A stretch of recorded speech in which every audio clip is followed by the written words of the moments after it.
algum exercício específico que queira ver?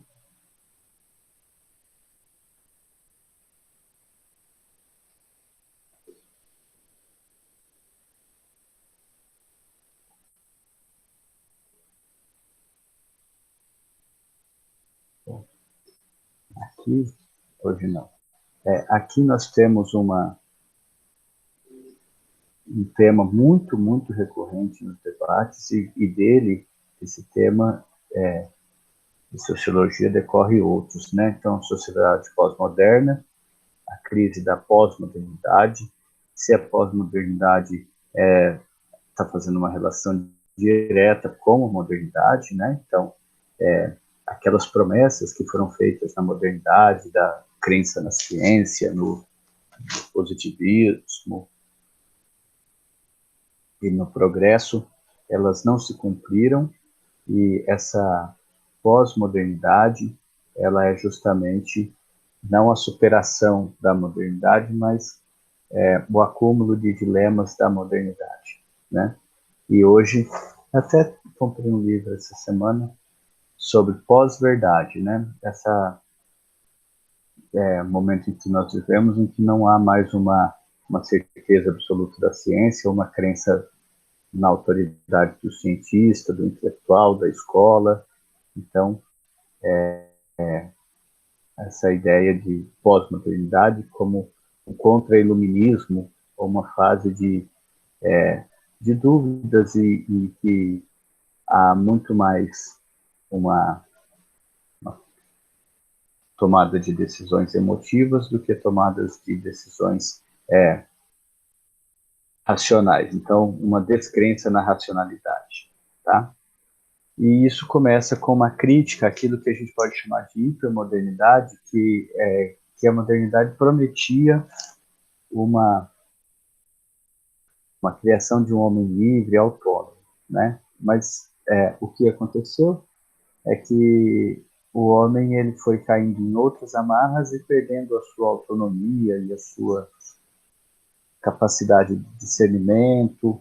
Então, e foi perdendo a sua liberdade, praticamente.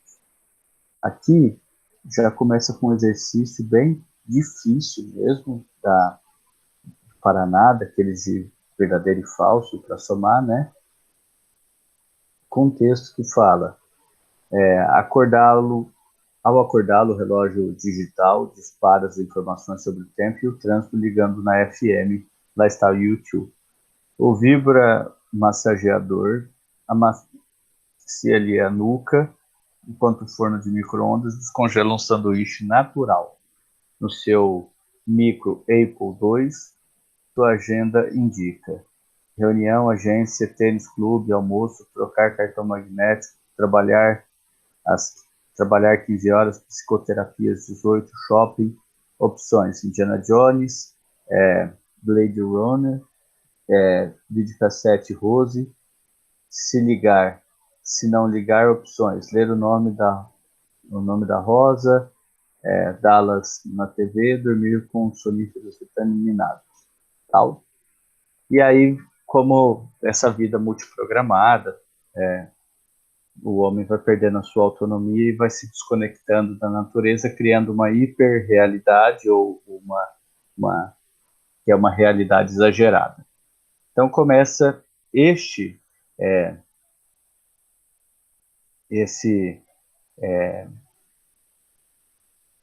texto, e esse exercício é meramente de interpretação de texto, né?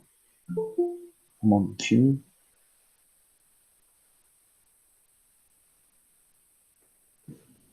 Tem gente entrando na reunião. Eu acho que é aqui. Olá, Lorena, tudo bom?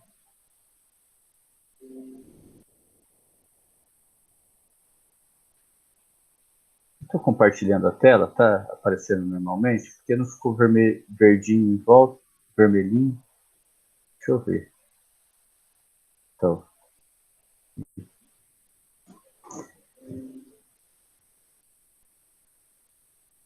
Então vamos lá. Utilizando seus conhecimentos sobre o tema, gostos, estilos de vida, assinale a alternativa.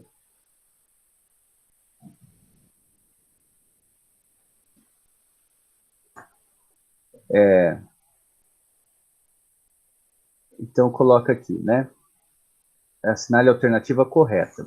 Trata-se do cotidiano de um indivíduo urbano? Sim. Aborda a valorização do estilo de vida hedonista, no qual predomina a busca pelo prazer individual e imediato? Sim, se você olhar aqui, ó, tem uma parte que eu não grifei. Será o pornô que animará a próxima vez, trazê-lo de carro para casa? Rose que esticará até uma festa veio tipo impacto, maquiagem teatral, brincos enormes e uma gravata prateada sobre camisão lilás. Então, essa prazer individual, imediato, hedonista, é uma característica também do nosso tempo, né? O excesso de consumo de pornografia, que busca, que é um problema da nossa época, né? Que relata a situação de pessoas que buscam prazer e um prazer imediato, né? Eu tive um professor que falava que a droga do nosso tempo é o crack, porque ele traz justamente esse prazer imediato. Estou olhando aqui, já tem mais uma alternativa correta que eu não grifei, que é essa daqui, ó. Exemplifica a lógica de uma sociedade que não é pautada pelo consumo? Não, ela é pautada pelo consumo, então a 4 é falsa. Agora vamos ver a de cima aqui. Retrata uma situação peculiar aos indivíduos que vivem numa sociedade altamente industrializada que oferecem acesso diferenciado às novas tecnologias. Mostra o processo de fragmentação dos indivíduos em uma sociedade baseada na tecnociência. Então, a 16, eu acho que também está correta, né? Fragmentação dos indivíduos. Não, isso não mostra o texto, né? Mas retrata a situação peculiar aos indivíduos que vivem uma sociedade altamente industrializada que oferece acesso diferenciado às novas tecnologias. É que esse diferenciado aqui poderia... Opa, deixa eu apagar essa coisa. Poderia trazer uma crítica social e não traz. Deixa eu dar uma olhada aqui que aponta a apostila, porque 8 e 16. Deixa eu apagar aqui. Não estou conseguindo apagar.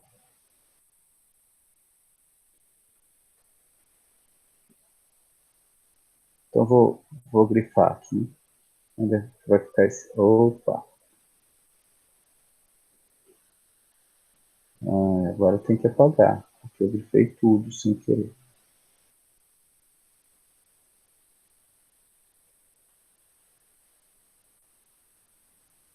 Então, essas aqui também estão corretas, tá? A 8 e a 16. Só a questão 4 que não, porque não tem congruência, não tem similaridade com o texto. Agora, a 542 fala: a condição pós-moderna declara que nas últimas décadas verifica-se uma metanarrativa. Então, é a questão da linguagem, que é uma questão muito cara da sociologia, né?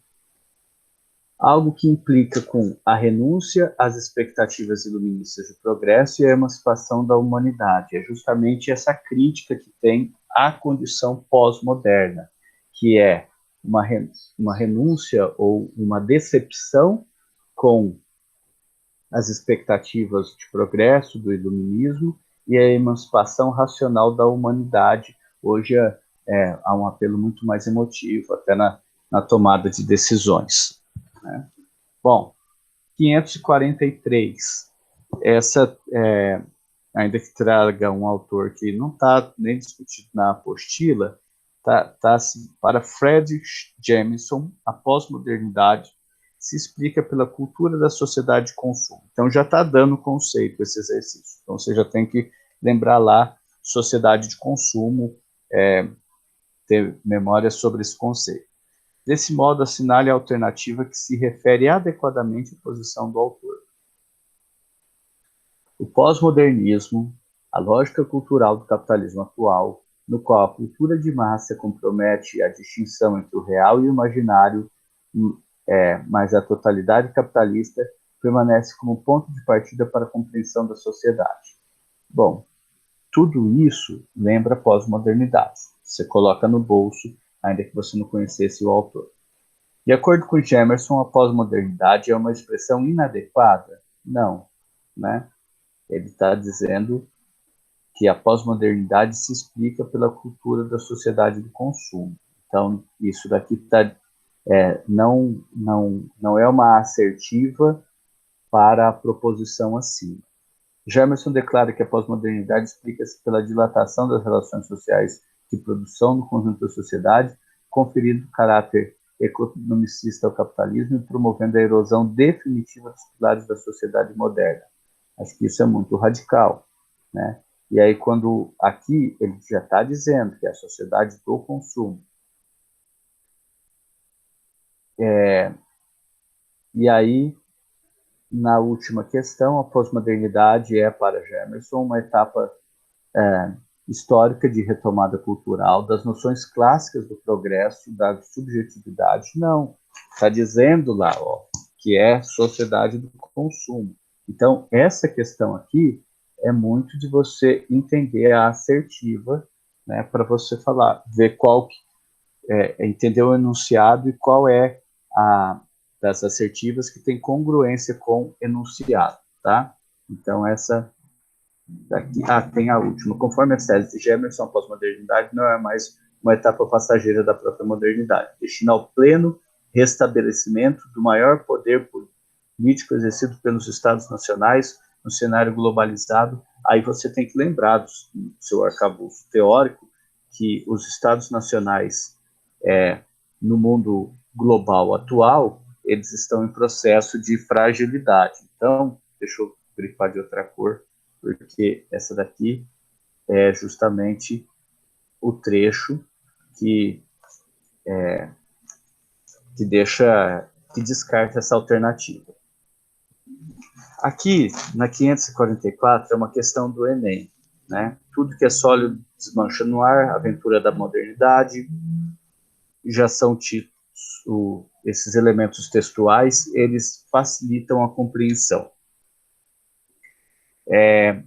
Só que aqui, a pergunta, se você lê o texto, se você não leu com atenção, e aqui aparece, porém, é uma unidade paradoxal. O que é paradoxo? Uma coisa contraditória. Uma unidade de desunidade. O texto apresenta uma interpretação da modernidade como a única que faz essa relação, essa contradição aqui. Eu estou grifando de rosa, deixa eu mudar de cor, né? Voltar para o azul. Então, essa alternativa é a que melhor interpreta esse trecho final, esse desfecho da assertiva do textinho aí, do excerto colocado na questão. Então, essa do Enem aí é também uma questão de interpretação de texto e de você ter elementos de memória para lembrar. Quando se fala de pós-modernidade, se fala de sociedade de consumo e globalização, nós estamos falando justamente do período em que há uma crítica à modernidade, uma radicalização da modernidade, e a modernidade foi quando surgiu, lá no século XIV, o Estado Nacional Moderno. E hoje a pós-modernidade, ela tenta descartar o Estado Nacional Moderno. Você vê as teorias liberais, as teorias anarquistas, as teorias de Estado mínimo. Então, o Estado Nacional Moderno, ele atrapalha o sistema capitalista que se engendra pós-moderno, sem a necessidade do Estado.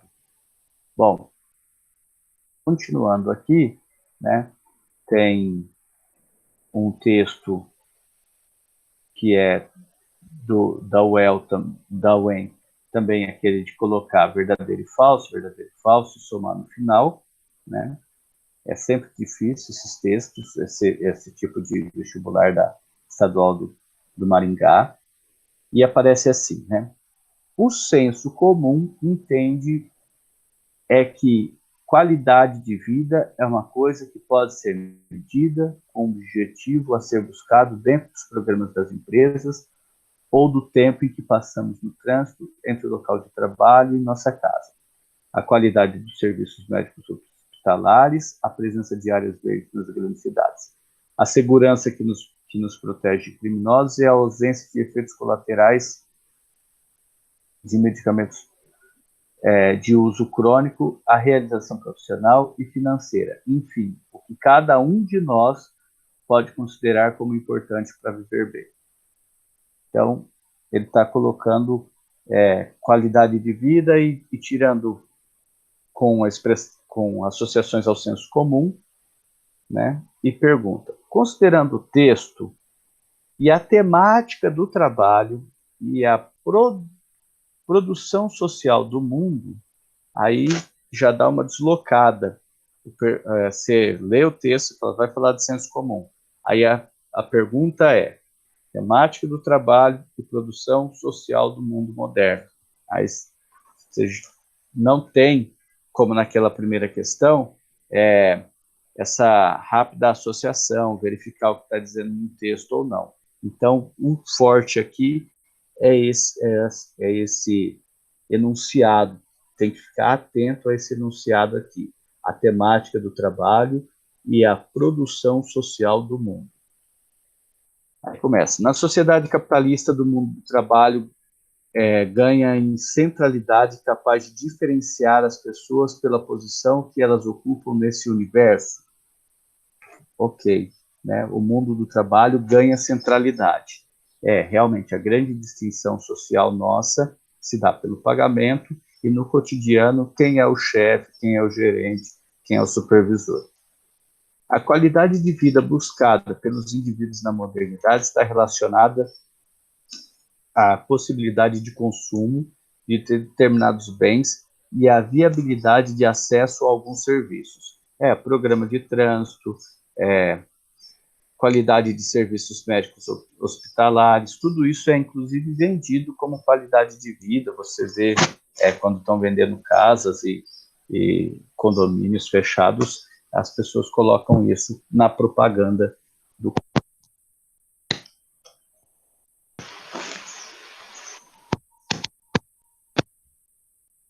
Tá ruim o som aqui. Um barulhinho. A definição de que é ter qualidade de vida está relacionado a representações sociais a partir de parâmetros subjetivos. Importante para os indivíduos modernos? Sim, né? Efeitos colaterais de medicamentos. Essa daí eu fiquei lendo, relendo, assim, será que é só isso, né? Mas pelo que eu entendi, a qualidade de vida não está relacionada a um sentimento de coletividade, mas um sentimento de individualidade. Ok. A construção de um estilo de vida saudável independe de apropriações menos predatórias da natureza e de melhor gestão do trânsito nas grandes cidades. Independe, aí o texto está dizendo a presença de áreas verdes, tal, até se degrada o meio ambiente para que o meio ambiente preservado seja um produto a ser ofertado em um condomínio com bosque, né? Então, essa daí você descarta. Uma abordagem sociológica da busca por qualidade de vida pode revelar mecanismos de imposição social criados pela sociedade. Essa daí, perfeita, é a síntese do texto inteiro. Eu diria que é uma tradução sociológica mais direta. O que o autor quis dizer? Que uma abordagem sociológica da busca por qualidade de vida pode revelar mecanismos de imposição social criados pela sociedade que define os padrões a serem seguidos por todo, homogeneiza, tá? Isso é uma outra característica da sociedade pós-moderna. Ao mesmo tempo em que ela aponta para a expressão dos direitos do indivíduo, da individualidade, as pessoas são cada vez mais iguais, se vestem da mesma maneira, consomem os mesmos alimentos, ou até mesmo o padrão alimentar no mundo tem sido copiado ou replicado à torta e à direita. Todos nós hoje comemos pão com alguma coisa no mundo inteiro. Então você tem uma diversidade alimentar muito menor do que há 100 anos. Você tem uma diversidade de vestimenta muito menor do que 100 anos. Então, imagine, em 1920, quando você falasse assim, eu conheci um árabe, conheci um indiano, conheci um sul-africano, ou até mesmo um sul-americano, você já imaginava, a gente até ensinava isso há pouco tempo nas aulas de geografia, qual é a roupa típica, qual é a vestimenta típica daquele país. Hoje nenhum país mais tem vestimenta típica, todos se vestem igual, né, o Homer Simpson. Bom, então vamos lá. O Bauman, aqui, para que serve sociologia, né? Considerando o texto citado e os conhecimentos sobre o surgimento e a institucionalização das ciências sociais, assinale o correto. Então, ele traz o Bauman, mas traz para uma discussão sobre a origem da sociologia. De novo, uma questão bem difícil aí da Estadual do Maringá. A vocação da sociologia é fornecer orientação de um mundo reconhecidamente em mudança. E essa vocação só pode ser realizada delineando-se as mudanças e suas consequências, assim como investigando as estratégias de vidas adequadas para lidar com as exigências. Creio que um mundo que exige uma reorientação contínua é o habitat da pesquisa sociológica e dos serviços que a sociologia pode oferecer. Então, entender essa sociedade em eterna mudança. Essa sociedade fluida. Considerando o texto citado e os conhecimentos sobre o surgimento e a institucionalização das ciências sociais, assinale que for correto. Uma das tarefas da sociologia é mostrar como os problemas pessoais são interligados a questões de ordem pública. Sim, né? É o indivíduo, mas que reflete a sociedade. A sociologia se constitui num tipo de conhecimento relevante tanto para cientistas e especialistas, quanto para todos aqueles afetados pelos resultados da pesquisa, o grande público. Sim, a sociologia ela é uma das ciências humanas, junto com geografia, acho que ela é a mais aplicável, a mais aplicada, né? A sociologia é um conhecimento originário do mundo moderno. Até aí tudo bem. E como tal, mostra-se superada pelas novas formas de interação? Não, aí o texto está dizendo que a sociologia tenta entender justamente essas formas que mudam. Então, essa você descarta. O pensamento sociológico e as metodologias por ele empregadas não utilizam recursos matemáticos ou estatísticos na constituição. Esse não aí já descarta, né? Essa questão ela foi dada de presente para vocês. A sociologia é uma ciência, portanto, estabelece problemas, dúvidas e questionamentos sobre a realidade. Por isso, ela é também uma forma de consciência, na medida em que permite desenvolver uma nova perspectiva sobre o próprio mundo que vivemos. De novo, essa assertiva, a última assertiva, ela corresponde à interpretação geral da pergunta, da proposição lá em cima, tá? Então, a 16 está correta. Então, ficou 1, 2 e 16. Aqui, ainda que eles coloquem esses sociólogos que não são tão lidos, né? David Lyon e Krishna Kumar encontram uma tangência entre a noção de cristã medieval e providência do conceito moderno de progresso. Então, você tem que fazer uma interligação, uma interdisciplinaridade com história e com filosofia, e lembrar que a noção cristã, né, medieval, ou o sucesso do cristianismo, é a ideia de redenção e de um futuro melhor, bem como da ciência no conceito moderno, essa ideia de progresso, de que o futuro será melhor.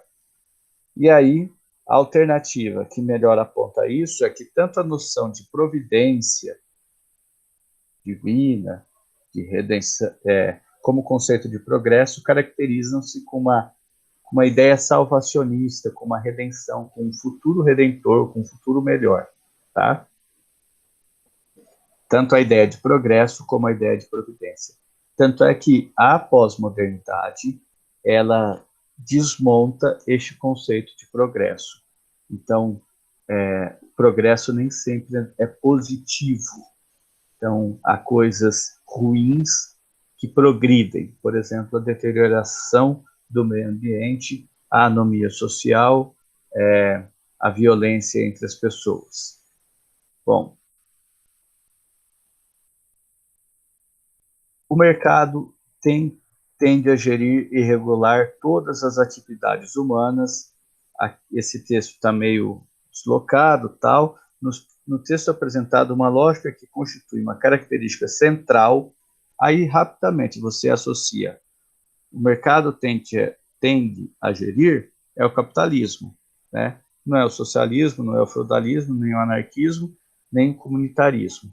Então, essa questão ela é de fácil associação.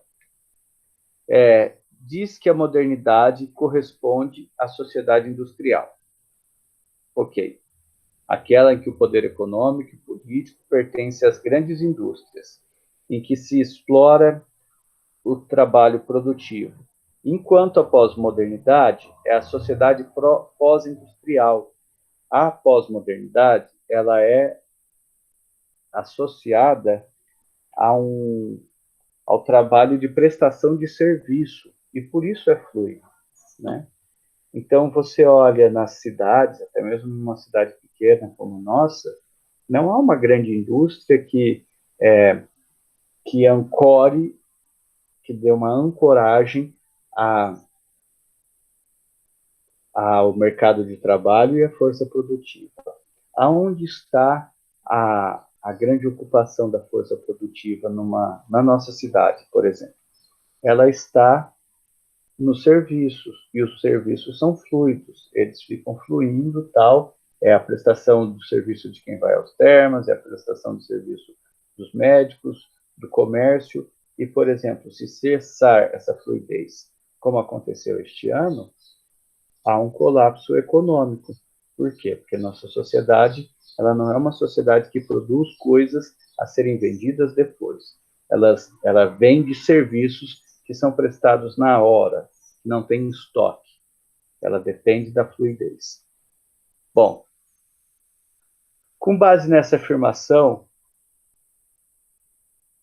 que contextualiza a passagem da modernidade à pós-modernidade, é notório na pós-modernidade o contexto filosófico de crítica ao racionalismo. Exatamente. E abertura a novos campos da experiência, convivências corporais, artísticas e linguísticas. Então, por exemplo, algumas até são pseudociências, elas têm caráter científico, mas de verdade não são. Elas parecem ser, né? Tem um rigor científico, mas, por exemplo, a expressão artística, ela é carregada de tanta subjetividade na arte pós-moderna, ela é tão nihilista, ela é tão desfocada, mesmo Duchamp, quando apresentava um mictório como uma obra de arte, aquilo é uma vivência linguística e artística muito subjetiva, em que não busca a coesão e o entendimento de todos, mas um entendimento subjetivo. Então, a pós-modernidade ela é muito mais emotiva do que racional. Esse livro que eu comprei quarta-feira, que eu estou lendo, que se chama Pós-Verdade, Uncode é o nome do autor, né? Eu não lembro agora o nome do autor, mas ele fala justamente dessa questão da subjetividade da em detrimento da racionalidade. Como as pessoas agora estão tomando decisões sobre política de maneira muito mais atreladas, não a um ideal racional ou um equilíbrio de interesses, mas as pessoas fazem assim: primeiro eles aderem à emoção, ao quem cativa mais, e depois ele vai na internet buscar expressões aparentemente irracionais para justificar a sua escolha emocional.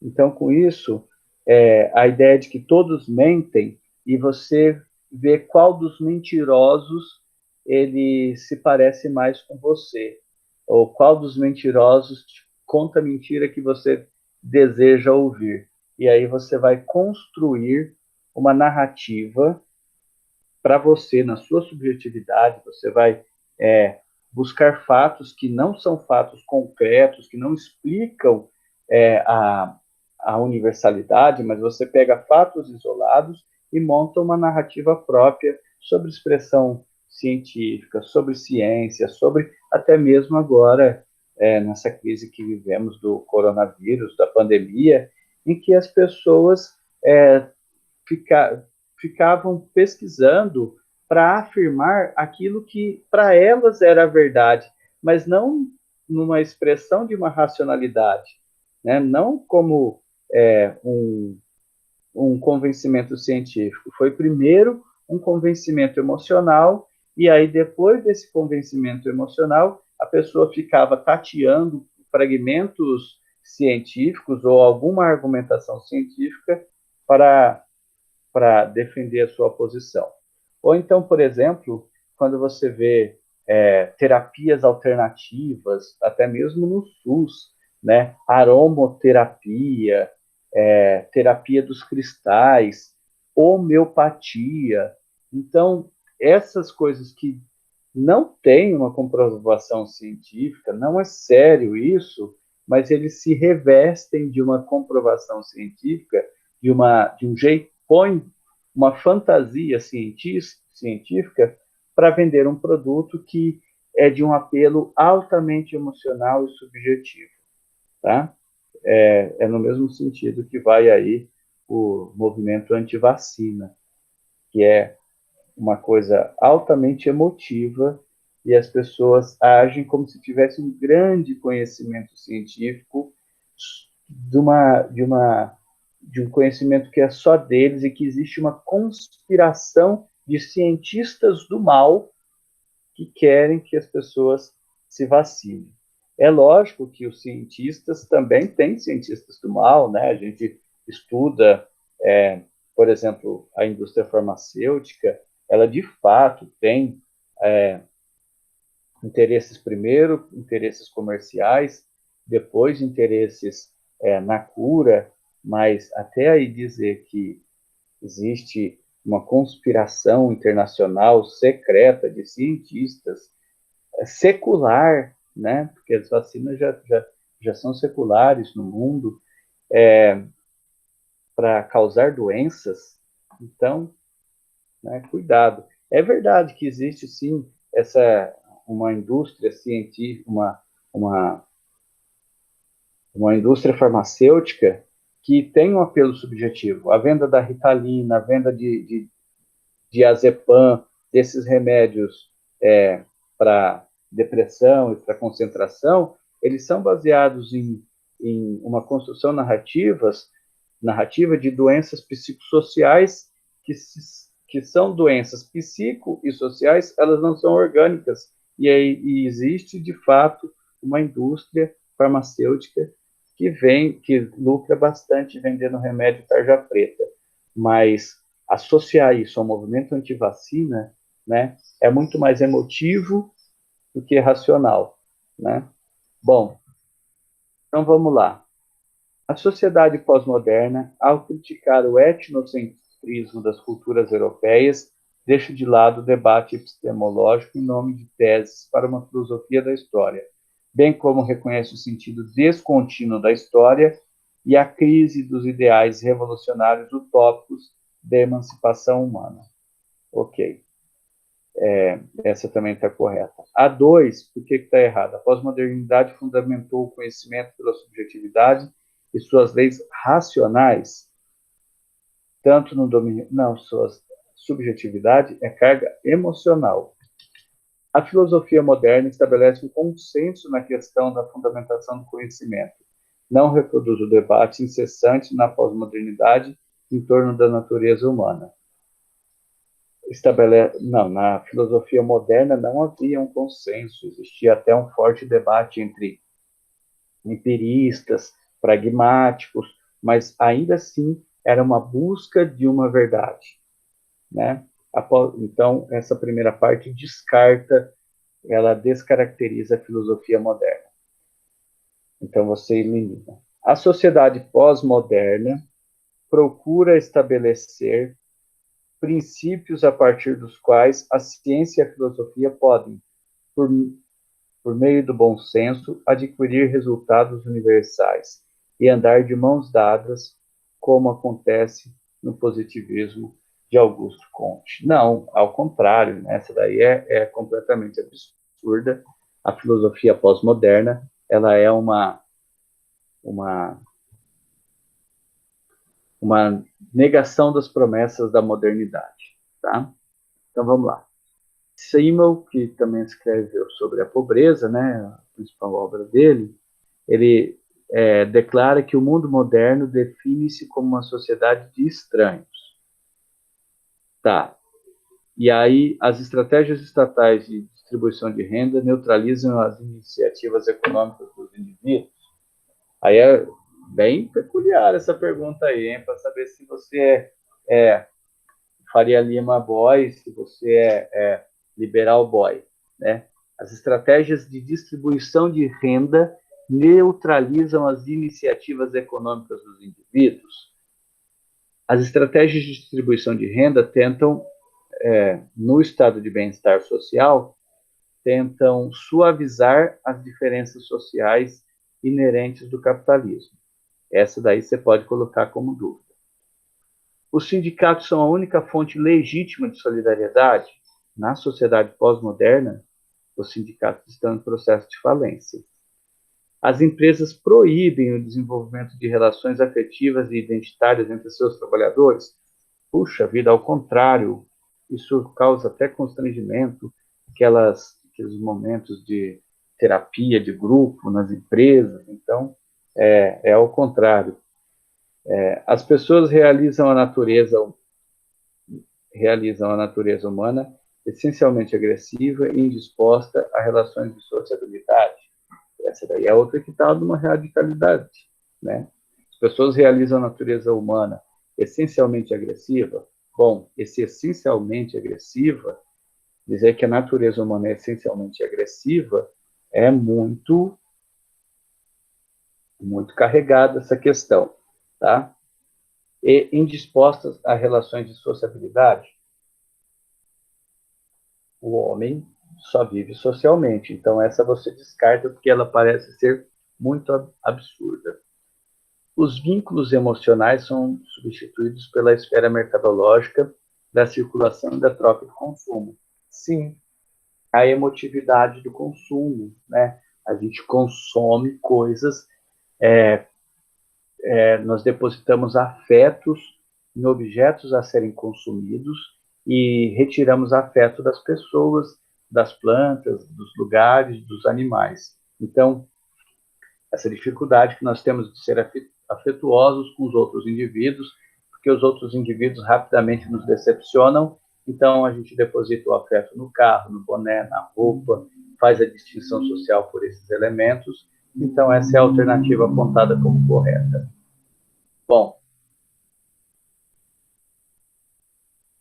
aqui é uma questão que realmente acredito que é a que vai cair bastante esse ano, que é a potencialidade da conexão pela internet, tanto das relações de trabalho, que nós percebemos hoje, que há uma possibilidade, há uma grande potencialidade das relações de trabalho, de uma sociedade do conhecimento ser realizada através da internet, através da conectividade em tempo real.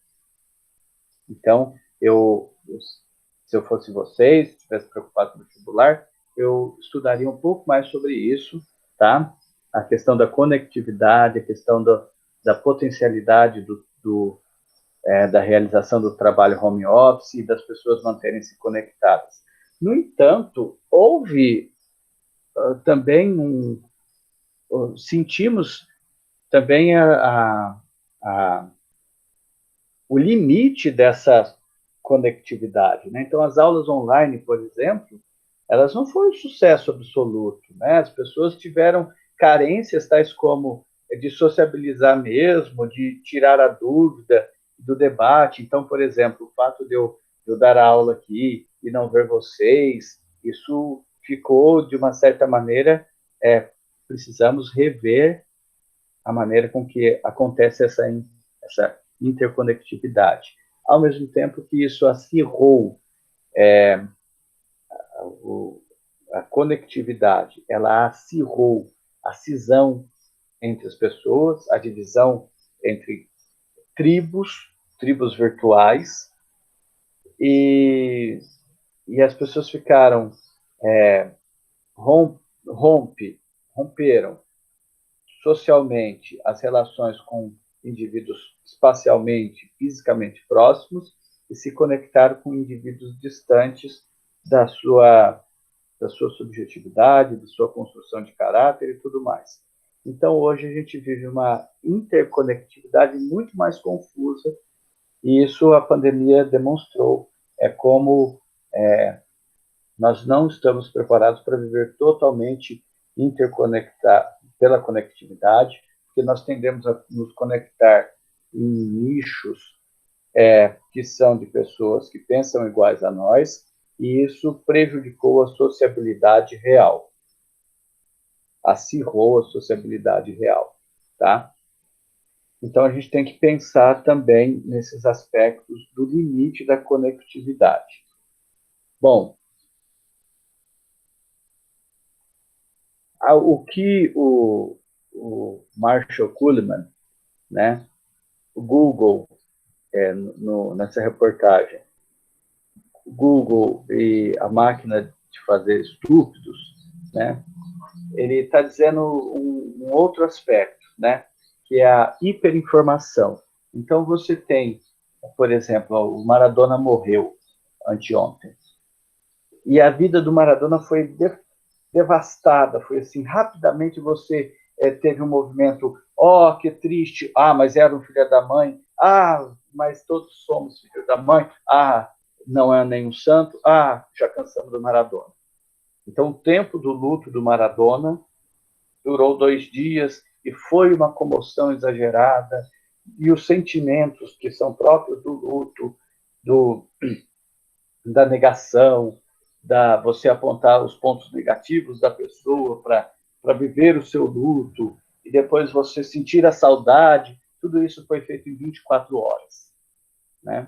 Então, até mesmo o tempo do luto, por essa conectividade, por essa hiperinformação, essa comoção, ela durou pouco.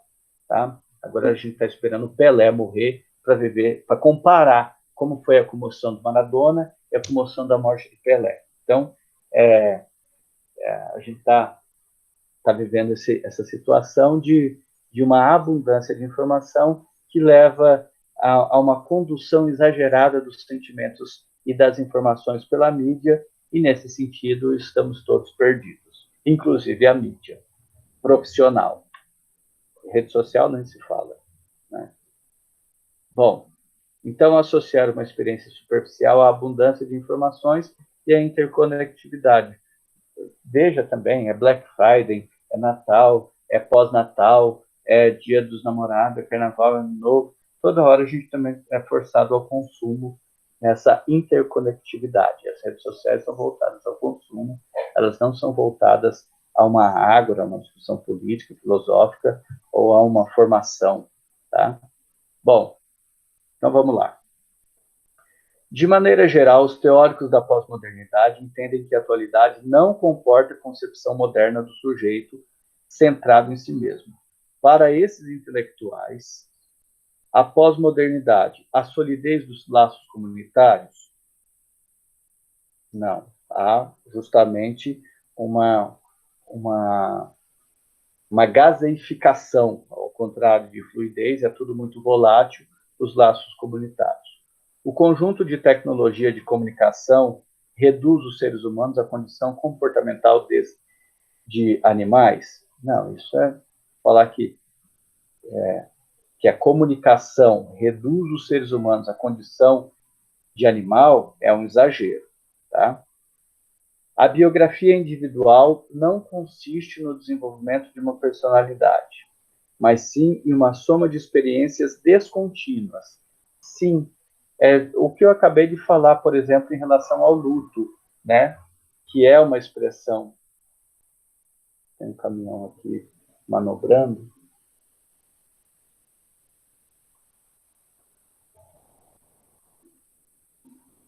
Tem uma placa escrita aqui na rua, proibido passar caminhões, e o caminhão está ali. Mas, beleza, agora estou na contramão e manobrando na minha calçada.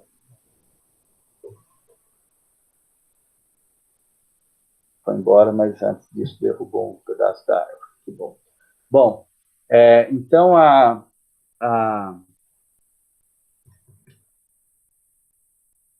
o que eu acabei de falar, né?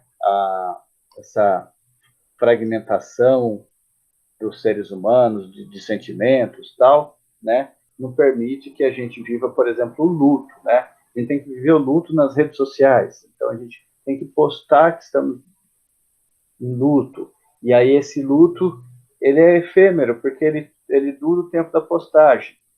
No entanto, a dor da perda, o luto, ele dura anos, né? Eu não sou psicólogo, mas eu acho que a dor de um luto dura, pelo menos, a Igreja Católica, ela tem os rituais lá, 7 dias, para ter uma missa de 7 dias, depois um mês, depois um ano, depois todo ano, e aí a expressão do luto, ela dura pelo menos alguns anos, e agora com essa hiperinformação e as redes sociais, o luto ele é ele passa muito rapidamente, né? Supremacia da política partidária, estabelecendo a propriedade da consciência de classe. Bom, luta partidária, consciência de classe, nem na China, né?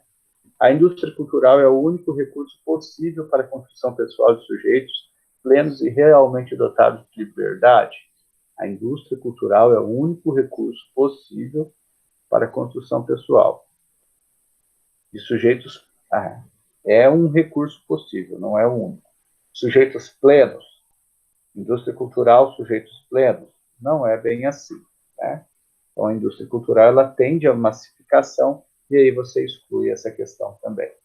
Bom, entre as transformações da civilização contemporânea nas últimas décadas, compreendidas por alguns autores com a passagem da modernidade para a pós-modernidade, é correto afirmar que há um deslocamento do eixo social do trabalho para o consumo.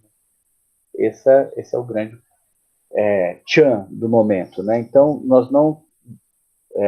a nossa cidadania, por exemplo, ela não está atrelada ao nosso trabalho. Então, há pouquíssimo tempo, os meus avós, talvez os meus pais, eles andavam com a carteira de trabalho no bolso para mostrar que eram trabalhadores, para a polícia, eventualmente, que não eram vagabundos, tal. Então, andava com a carteira de trabalho, portava a carteira de trabalho. Hoje, o que nós portamos para fazer a distinção social é o cartão de crédito, né? É o cartão Black. Então, você quer mostrar que você é uma pessoa importante, você não diz do seu trabalho, você diz do limite do seu cartão de crédito, né? Eu lembro até dois episódios que aconteceram comigo, né? Eu estava vindo de São Paulo, dirigindo minha moto. E eu estava muito cansado ali perto de Araraquara, né? Não, perto de Rio Claro, aquela serra de Rio Claro, e a polícia me parou. Ô, para aí, vagabundo, tal. Falou assim que eu sou branco, né? E aí eu parei e distraidamente eu dei o cartão de crédito para o policial ao invés da minha carta de motorista. E na época, o meu cartão de crédito era um cartão de crédito desses que o banco te oferece porque eles querem a sua alma. E aí eu mostrei, né, sem querer o cartão de crédito. O policial me tratou tão bem, assim, né? E aí uma outra vez também, eu fui pagar uma conta e você vai pagar tal? Geralmente eu pago no dinheiro, tem esse costume, acho que com dinheiro a gente economiza mais, controla mais os gastos do que com cartão de crédito. E aí eu peguei meu cartão de crédito e uma pessoa falou assim, nossa, olha o cartão, blá, blá, blá. Eu não, foi a partir disso que eu soube que que eu comecei a pensar sociologicamente que a distinção social hoje se faz pelo cartão de crédito e não pela realização do trabalho, pela sua posição profissional. Tanto é que as pessoas não mantêm mais um vínculo profissional. As pessoas, elas existem não mais pelo seu trabalho, pelo seu vínculo profissional, até porque é fluido, e sim pelo seu consumo, né? Então, a pessoa, ela não tem, o trabalhador, ela não é vinculado a Uber, mas ela é vinculado ao consumo, inclusive, daquele aplicativo do Uber. Ele não é funcionário do Uber, ele é um usuário do Uber, um usuário com outro perfil, não um perfil de consumidor, mas um perfil de consumidor que presta serviço. Então, consumir, isso virou até consumir a ferramenta do trabalho, que gerará condições fluidas de renda para você continuar existindo enquanto consumidor. Então, o consumismo e o consumir é a principal relação de trabalho que nós temos. Um outro aspecto é, por exemplo, as escolas particulares. No Brasil, houve um desmonte das escolas públicas, um desmonte físico mesmo, uma fragmentação das escolas públicas em duas escolas, Fundamental 1, Fundamental 2, uma fragmentação em várias pequenas escolas, para atender um grande público, mas isso veio com a pauperização da escola, os laboratórios das escolas públicas foram fechadas. Eu já trabalhei em escola pública muito velha que tinha auditório, e o auditório virou uma sala de aula simples, o laboratório de ciências virou um depósito e tudo mais. Os próprios edifícios escolares foram desmontados, foram fragmentados da escola pública. Né? Ao mesmo tempo que, quando a escola pública ela se populariza no final dos anos 80, começo dos anos 90, os pobres entram pela porta da frente e os ricos saem pela porta de trás. É justamente quando há a expansão foi uma grande greve, eu vivi isso, né? Foi uma grande greve no final dos anos 80, começo dos anos 90, que levou ao surgimento das escolas particulares. Tanto é que você vê as escolas particulares hoje, elas estão comemorando por volta de 30 anos de existência. Por quê? No final dos anos 80, as escolas públicas, elas foram pauperizadas para receber os pobres. E isso gerou um problema muito grande na construção da cidadania do Brasil, que é uma cidadania atrelada ao consumo. A minha escola é boa porque eu pago, eu estou pagando, e a escola tem que ser satisfatória. Então, a classe média brasileira ela foi construindo a sua identidade de classe atrelada ao consumo e não atrelada à, à comunidade, à prestação de serviço público e a um sentimento de relação com o Estado, nação. A mesma coisa aconteceu com os hospitais públicos. Bom, a pós-modernidade é um conceito multifacetado que chama a nossa atenção para um conjunto de mudanças sociais e culturais profundas que estão acontecendo em muitas sociedades avançadas. Tudo está englobado uma mudança tecnológica acelerada, envolvendo telecomunicação e poder de informática. As relações políticas e o surgimento de movimentos sociais pulverizados entre as minorias, especialmente relacionado a aspectos étnicos, raciais, ecológicos e sexuais, né? De acordo com o texto, o conceito de pós-modernidade é uma referência cultural útil na reflexão do mundo atual. Todas as outras você descarta pelo absurdo. É uma explicação superior? Ele não está dizendo isso no texto. É uma teoria sociológica centrada na noção filosófica do devir? Também não está falando de moral e de devir, né? É uma perspectiva teórica orientada pelo ideal do progresso? Também não tem congruência. É uma especulação sociológica de viés nitidamente iluminista? É uma crítica ao iluminismo. Então, essa última você vai por exclusão, porque todas as outras são absurdas, né? E, por fim, aqui tem uma do Bauman, que utiliza a expressão modernidade líquida para se referir às transformações recentes da sociedade moderna. De acordo com esse autor, diferentemente da modernidade sólida, a modernidade líquida, se é líquido, é fluido, né? Então, essa última questão, ela sintetiza as discussões do Zygmunt Bauman, ok? Bom, essas são as questões que eu apontei aqui. As respostas abertas estão todas bem explicadinhas, acho que é só uma questão de ler mesmo. Eu vou postar esse daqui a pouco, né? Eu posto o vídeo e posto também esse arquivo, deixa eu salvar, né? Salvar, com os meus grifos e as minhas considerações. Bom, pessoal, deixa eu parar de gravar. Vocês têm alguma pergunta? Alguma? Interromper gravação.